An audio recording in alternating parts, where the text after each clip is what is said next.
Cuando mi alma necesite una cama en el mar,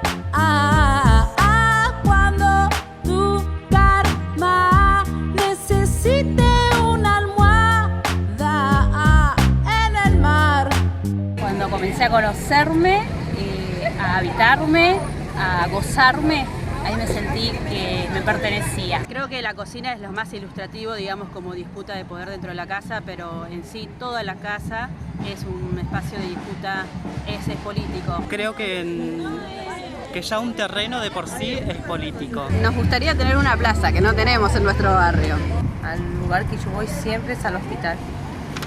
Y al que nunca voy, puede ser que vaya a un shopping o a pasar un tiempo tranquila. Voy a las plazas que están en mi barrio y no voy nunca a las asociaciones vecinales. Cuando tu karma necesite una almohada en el mar.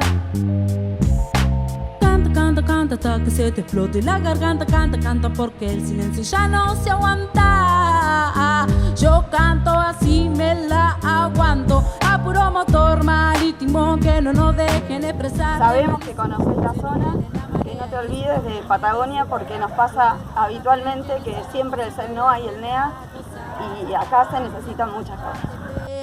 Pero no hay que aflojar, es la hora de rehacer nuestra historia. Tanta agonía que se perdió en la memoria, que me lleva, me trae, me aleja hacia donde saco lo que me endemonia. Si es la Patagonia, la que estamos hasta las manos, no vinimos para acá.